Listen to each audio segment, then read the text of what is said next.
अस्सलाम वालेकुम dear student. तो आज हम लोग टाइप्स ऑफ वेव स्टडी करेंगे। हमारे पास दो किस्म की वेव्स होती हैं, ठीक है, एक मैकेनिकल वेव और एक electromagnetic waves. Paper point of view से जो सवाल आता है इससे कंसर्निंग वो आता है कि differentiate between mechanical waves and electromagnetic waves, ठीक है। तो हम उसी हिसाब से इसको स्टडी करेंगे। तो सबसे पहला पॉइंट है आपके पास कि मैकेनिकल वेव्स और इलेक्ट्रोमैग्नेटिक वेव्स बेसिकली होती क्या है। वेव्स मैंने आपको इससे पहले वीडियोस में आपको बता दिया था, लेक्चर्स में आपको बता दिया था कि वेव्स क्या होती हैं, कैसे फॉर्म होती है, कैसे प्रोड्यूस होती है, ठीक है। विजिबल वेव्स की एग्जांपल लेके हमने इनविजिबल वेव्स को समझा था। तो आज हम इनविजिबल वेव्स को बेसिकली स्टडी करेंगे। तो सबसे पहले हम बात करते हैं मैकेनिकल वेव्स की। Mechanical waves such waves that need a medium for propagation, ठीक है। मीडियम बेसिकली निकला है मीडिया से, ठीक है, प्लूरल होता है मीडिया का प्लूरल, और मीडिया के मायने होते हैं जरिया, किसी भी जरिए से, ठीक है। तो वो वेव्स जिसको चलने के लिए, जिसको ट्रैवल करने के लिए किसी मीडियम की रिक्वायरमेंट होती है, वो वेव्स कहलाती हैं मैकेनिकल वेव्स, ठीक है। और जिनको मीडियम की रिक्वायरमेंट नहीं होती, जिनको मीडियम नहीं चाहिए होता प्रोपगेट करने के लिए, ऐसी वेव्स को हम इलेक्ट्रोमैग्नेटिक वेव्स कहते हैं, ठीक है। तो इसी फर्स्ट पॉइंट को मद्देनजर रखते हुए हम सेकंड पॉइंट खुद से बना सकते हैं। वो क्या कि जो मैकेनिकल वेव्स होती हैं वो can not travel in a vacuum, ठीक है। तो these waves can not travel through vacuum, ठीक है।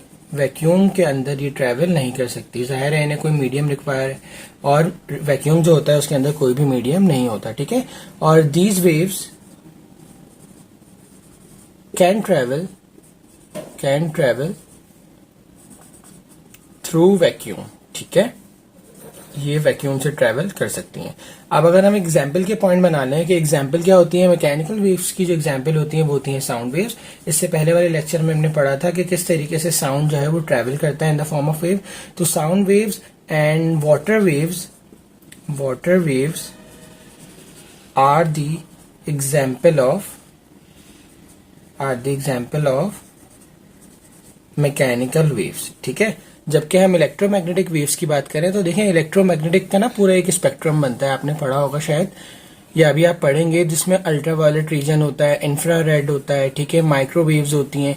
ये सारी की सारी टोटल 7 to 8 जो है इसमें रेज होती हैं, एक्स रेज, गैमा रेज वगैरह, ठीक है। ये सारी की सारी क्या कहलाती हैं, इलेक्ट्रोमैग्नेटिक वेव्स, ठीक है। तो ये तमाम की तमाम रेज को प्रोपेगेशन के लिए जो है वो मीडियम रिक्वायर्ड नहीं होता। तो माइक्रोवेव्स आप इसमें से कोई भी 2 से 3 जो है वो ले सकते हैं। माइक्रोवेव्स, गैमा रेज,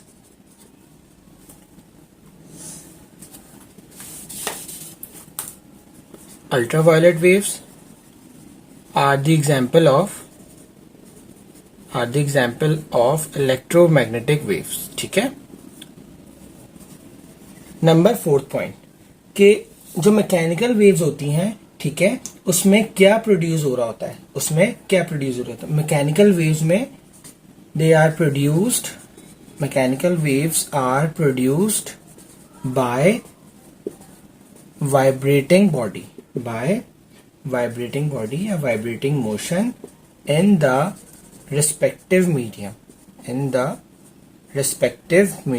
ठीक है। इसका क्या मतलब हुआ, जैसा कि हमने स्टडी किया था, एक रोप की एग्जांपल ली थी। एक वॉल के ऊपर हमने एक रोप का एक एंड जो है वो फिक्स अटैच कर दिया था और दूसरे हैंड से हमने क्या किया था, जर्क दिया था या बम किया था। तो क्या हुआ था, यहाँ पर एक इस तरीके की शेप पैदा हुई थी, ठीक है। तो ये जो ऑसिलेशन है, मैंने आपको बताया था कि पार्टिकल जो है वो वेव्स के अंदर ट्रेवल नहीं करते, पार्टिकल जस्ट ऑसिलेट करते हैं, ठीक है। तो मैकेनिकल वेव्स क्या होती हैं, वो वाइब्रेटिंग मोशन उनके रिस्पेक्टिव मीडियम के अंदर करती हैं, ठीक है। जब मैकेनिकल वेव्स प्रोड्यूस होंगी तो उनके जो पार्टिकल होंगे वो वाइब्रेटिंग मोशन परफॉर्म करेंगे उसी मीडियम के अंदर, ठीक है। जबकि जो इलेक्ट्रोमैग्नेटिक वेव्स होती हैं वो किसके जरिए प्रोपोगेट करती हैं, जाहिर बात है इन्हें कोई मीडियम रिक्वायर्ड नहीं होता, तो they are produced by electric and magnetic field, ठीक है। इनके अंदर इलेक्ट्रोमैग्नेटिक वेव्स के अंदर 2 किस्म की फील्ड होती है, ठीक है। इलेक्ट्रिक फील्ड जो है वो वाई डायरेक्शन में होती है, मैग्नेटिक फील्ड जेड डायरेक्शन में होती है, ठीक है। और आपका जो वेव होता है वो आपका एक्स डायरेक्शन में ट्रेवल करता है कुछ इस तरीके से, ठीक है। तो दे आर प्रोड्यूस्ड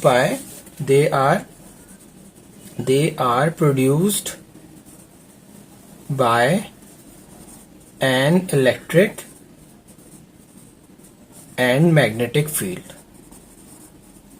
ठीक है, they are produced by electric and magnetic field. तो फिफ्थ पॉइंट है हमारे पास कि all mechanical waves travel through medium at different speeds depending upon the physical properties of medium. ठीक है, कि जितनी भी मैकेनिकल वेव्स हैं हमें पता है कि उनको मीडियम रिक्वायर्ड होता है प्रोपेगेशन के लिए। अब डिफरेंट मीडियम्स के लिए डिफरेंट स्पीड्स होती है मैकेनिकल वेव्स की। फॉर एग्जांपल अगर मेरे पास एयर है तो उसमें जो है वो मैकेनिकल वेव्स की स्पीड डिफरेंट होगी।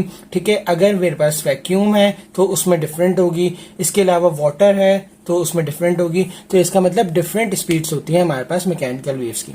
लेकिन अगर मैं इलेक्ट्रोमैग्नेटिक वेव्स की बात करूं तो इलेक्ट्रोमैग्नेटिक वेव्स के अंदर जो है वो वैक्यूम और एयर, इनके अंदर तो इनकी स्पीड सेम होती है और वो होती है 3 मल्टीप्लाई बाय 10⁸ मीटर पर सेकेंड।